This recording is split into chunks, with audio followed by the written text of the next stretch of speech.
হাওড়া পুরসভার 38 নম্বর ওয়ার্ডে শরৎ চ্যাটার্জি রোডের এই দুটি বহুতলের ছবি বৃহস্পতিবারই ধরা পড়েছিল সিএনএর ক্যামেরায়। একই চত্বরে তৈরি এই দুটি বহুতলের উপরের অংশ পরস্পরের প্রায় গায়ে ঠেকে দাঁড়িয়ে আছে।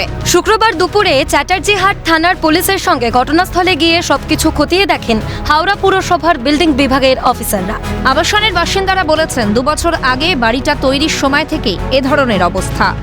দেখা যাচ্ছে যে এরকম একটা খুবই ক্লোজনেস ছিল যখন তৈরি হয়েছিল, মানে যখন এটাও 5 এটারও 5, খুব ক্লোজনেস ছিল। লিগালি আমরা কিনেছি এবং এই ফ্ল্যাট যখন উঠেছিল তখন এর যে কনস্ট্রাকশন, এই ছোট ফ্ল্যাটের কনস্ট্রাকশন যথেষ্ট ভালো ছিল, কারণ মানে বাইরের গাঁথুনি প্রায় 15 ইঞ্চির 10 ইঞ্চির এরকম গাঁথুনি ছিল এই যে ছোট ফ্ল্যাটটা। আমরা এখনই আমাদের লক্ষ্যে পড়েছি। আগে আমরা দিদিকে বলতাম, দিদি দেখ তোর কার্নিসের সাথে কার্নিসটা লেগে যাচ্ছে। আপনারা ভেতর থেকে বাড়ির ভেতরে গেলে বুঝতে পারবেন কিরকম ভাবে এলাছে, বা ওই ছাতে গেলে এই ছাতে গেলে বুঝতে পারবেন। কিন্তু সাম্প্রতিককালে হুগলির ওপারের ঘটনার খবরে এবারে আতঙ্কিত হুগলির এপারের মানুষজন। দেখতে হবে এবারে প্রমোটারদের কি একটু ভালোভাবে কাজ করতে হবে, তাই তো? ফ্ল্যাট তো সব জায়গায় হবে, কিন্তু প্রমোটারদের একটু চোখ কান খুলে ভালো করে একটু করতে হবে না। তবে এটা আমাদের আসতে যেতে নজরে পড়ে, অনেক দিন ধরেই এটা হেলে আছে, দেখতে পাচ্ছে। এটা একটা গায়ে একটা লেগে আছে বলে তাই আর বেশি হেলতে পারছে না। আমি জানি না এটা ফিউচার কি আছে। এই সময় তো পুরোটাই জল জমেছিল। হ্যাঁ, এখানে পুকুর ছিল, জঞ্জাল ছিল, নোংরা ছিল, ভর্তি ছিল। তাহলে এখন যখন বাড়ি হেলে পড়েছে তখন তাদের খোঁজ নেই। হ্যাঁ, না, এখন যারা করেছে সেই প্রমোটারকে ধরা উচিত। আমাদের এরকম বারবার ফোন করা হচ্ছে, কোনো ফোন নেই, কোনো কিছু মানে সহযোগিতা করছে না। হাওড়া পুরসভার বোর্ড অফ অ্যাডমিনিস্ট্রেশনের সদস্য পরিষ্কার জানালেন বাড়িটি অবৈধ।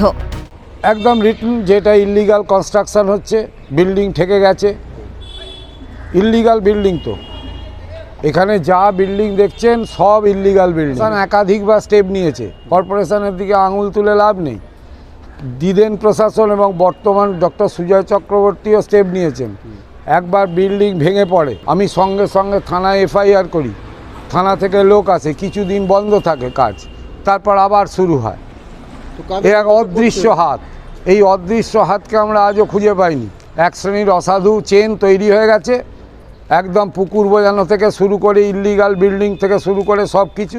2013 সালে যখন আমরা বোর্ডে আসি প্রথম, তখন সেই মেয়রস্কপের ডিউটি ছিল এইখানে illegal building, illegal road cutting, illegal water connection ইত্যাদিগুলো দেখে দিয়ে রিপোর্ট করা।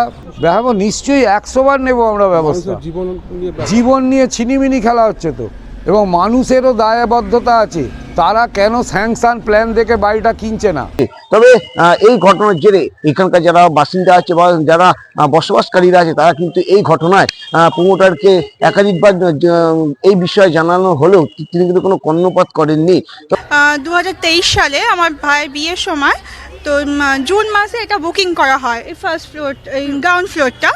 তো তখন মানে অ্যাকচুয়ালি ওরা মানে আমাদের পেমেন্ট দেওয়া হয়েছিল, প্রায় 1.5 লাখের কাছাকাছি পেমেন্ট দেওয়া হয়েছিল। উনি সেটা এখনো কমপ্লিট করেন। উনি কতবার যোগাযোগ করেছেন প্রমোটারের সাথে? অনেকবার মিস্টার বাজাজের সাথে অনেকবারই যোগাযোগ হয়েছেন। তো মিস্টার বাজাজ মানে পার্ট পেমেন্ট করেছেন, কিছুটা পেমেন্ট করেছেন। একদিকে কলকাতায় যেরকম একাধিক বাড়ি হেলে পড়ছে, তখন দেখা যাচ্ছে জেলায় হাওড়ায় শরৎ বোস রোডে 139/1 ব্লক এ এবং ব্লক বি, সেই দুটি ফ্ল্যাট পরপর হেলে গিয়েছে। মূলত ব্লক এর যে ফ্ল্যাট রয়েছে তার একটি কোণা হেলে গিয়ে ব্লক বির উপরে একেবারে কার্নিশের লাগা রয়েছে। সেই জায়গা থেকে দাঁড়িয়ে বেশ কয়েক মাস আগেই যারা রয়েছেন এই ফ্ল্যাটের বাসিন্দা, তারা পরিষ্কার সেটা দেখেছেন এবং বারবার তারা প্রমোটারকে যোগাযোগ করার চেষ্টা করেছেন। প্রমোটার তাদের বারবার ঘুরিয়েছেন। সেই জায়গা থেকে দাঁড়িয়ে এখন তারা আতঙ্কে রয়েছে। কিন্তু সব থেকে বড় প্রশ্ন, তারা বলছেন যে এই যে ফ্ল্যাট উঠেছে ব্লক এ এবং ব্লক বি তে, সেখানে জলাশয় ছিল।